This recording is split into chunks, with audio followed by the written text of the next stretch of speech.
Hey everybody, what's up? OCD Mikey, Hi-Fi Guy here. Another edition of the Mikey Show. And, I figure you guys are probably sick of hearing blowhards just blab about how good shit sounds on these damn YouTube channels, me included. So, you know what? I'm going to do a little something different. I'm going to make a segment called Mikey's Closet or OCD Mikey's Closet or whatever. And what I'm talking about is the closet back there, okay? There is a Pandora's box inside this closet. It is a magical closet full of all sorts of different things that each have a story behind them. And I've got so many things in here that I have material to go on for a long ass time. Yeah, it's a mess. I haven't been through here and organized in a while. I have, this is all vacuum tubes. All these boxes from here all the way down is all NOS vacuum tubes. That little thing contains a whole bunch of new old stock. Oh man, I was looking for this the other day. Okay. Oh, well, I have to put it out there. I mean, there's so many tweaks in here. So what I'm going to do is when I do the Mikey's, take that out of here. When I do the Mikey's Closet, I'm going to go in. I've got bins here of tweaks. I've got tweaks upon tweaks upon tweaks. There's synergistic stuff. I've got Bybee things in here. I've got so many tweaks. And different things that maybe you'll find it interesting. These are things that I used to tweak out on. I used to go cuckoo for all this stuff. I've tried everything that you can think of. And I went through that phase, okay? So I went through my tweak stage where I figured everything out. I tried all sorts of materials. I went into designing my own tweaks. I took other people's tweaks and examined them. I took some of them apart to see what the hell are they doing. And it's funny how some of them are really no big deal, but they can really make a big difference on the way your audio sounds. In the end, I decided that I don't want to impose weird changes to my audio rig based on external things like crystals and materials and quantum this and that, because it just takes it away from how it was designed. So all this stuff I really don't care about anymore. It just sits in here. Someday I should really have a garage sale and just sell all this stuff away, because I don't do anything with it and it doesn't interest me. I'm not interested in trying fuses. I'm not interested in trying the latest, thing that you stick on your walls, or you stick under your chair, you stick up your ass, or you stick it inside the component. It's like, I've been there. I've done that. I'm not interested in it. And really, I have little to no patience for people talking about it. I don't even want to hear it. I feel like it's like a drug that I was addicted to, and I kicked the habit, and now I look at it with resentment the same way I would look at like a drug if I was addicted to a drug that I kicked. It's the same with tweaks. I look like I kicked a drug habit with tweaks, and so they kind of just they hold no glamour for me, no luster. But you guys might be interested, because I mean, if I go into here, I mean, even if I just grab a little teeny thing like this, we can see what is in here. I have boxes upon boxes of this. This is a gold fuse, hi-fi gold fuse, AMR audio. Oh, those are 3 synergistics. Okay, each one of those is a couple $100.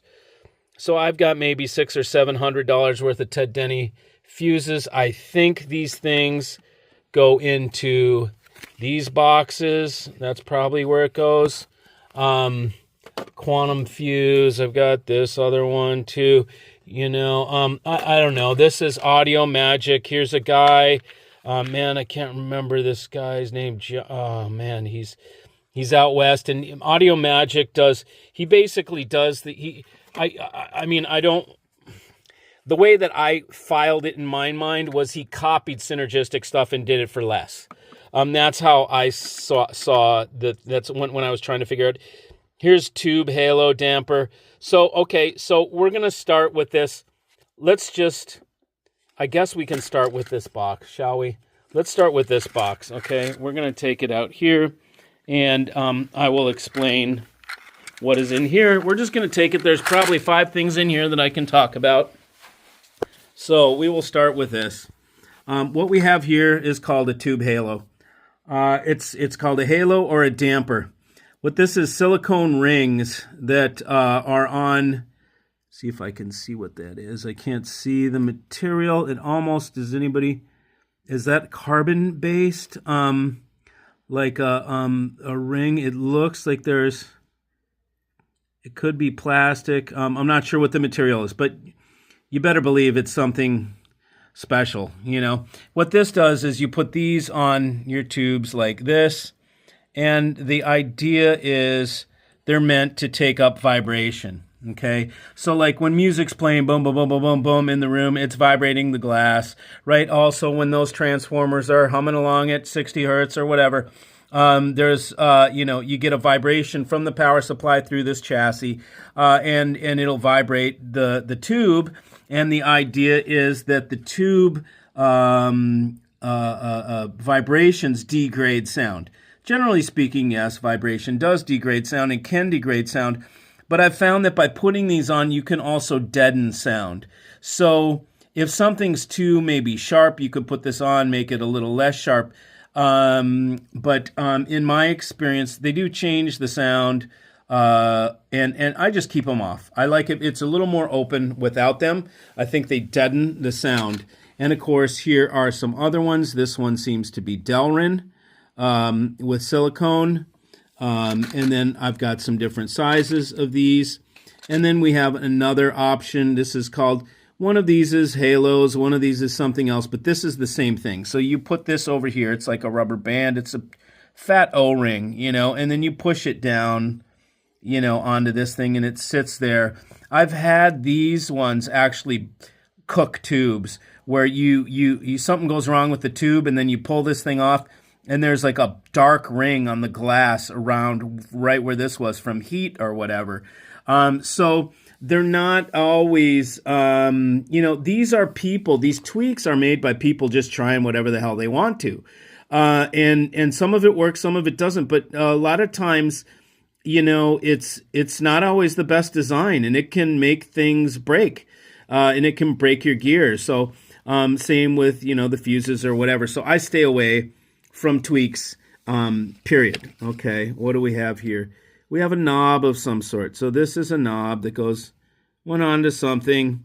It's a nice piece. I don't know what it came off of, but someday I will. Let's pull this out. What is this thing? This is a plug for a USB.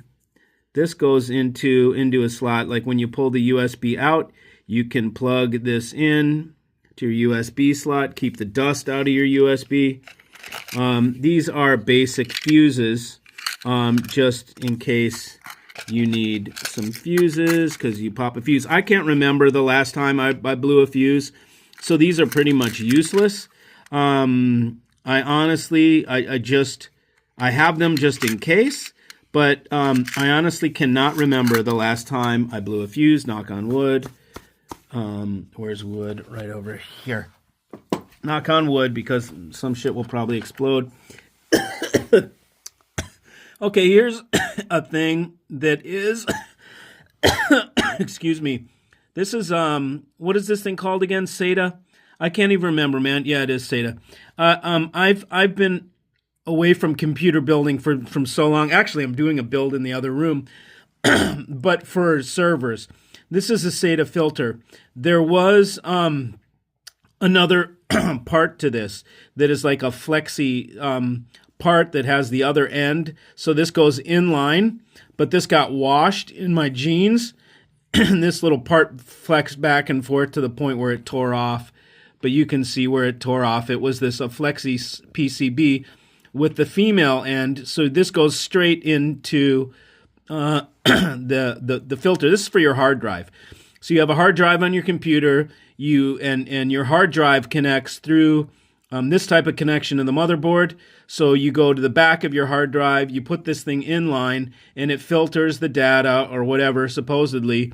It killed the sound for me. I put it in, I pulled it out right away. So some of these things will have so many claims, and it looks effective, right? You look at it, you go, ooh, that thing looks like it's important. You know, it's got whatever the hell these are, parts, right? It's got parts soldered onto it, and capacitors, 3 capacitors, and so wow, maybe it's effective because they really went through the trouble of making this thing, and you think maybe it works, and you put it in and it sounds like ass, and you're like, that just totally strangled the dynamics, and it made it dark, and so you can't always count on these things, even though they totally look effective. And what happens is you go ahead and you spend $200 on the thing or whatever. I can't even remember how much it was, but let's say $100 to $200. And then you don't even use it. And then it ends up in a little shit ass box like that with screws and fuses and crap that you never use. And you just wasted $200. But people don't notice it that much because it's only $200. So does anybody really feel $200? No. So it's a great area to get to sell people stuff, because if it doesn't work, people don't give a shit. It's really no big deal. They tried it and it changed the sound, and then they're like, okay, that's fine. Now let's see if we even can talk about what this. Oh, Allo. So this is from a single board streamer, or SBC, a single board computer that came in there. Anyways, so that is the first trip into Mikey's closet. I gave you the intro about it. We will go back through there, and I will start pulling things out just for the hell of it, just for interest, so you guys can see, and I'll have a year's worth of stuff to go through. All right, thanks for joining. See you.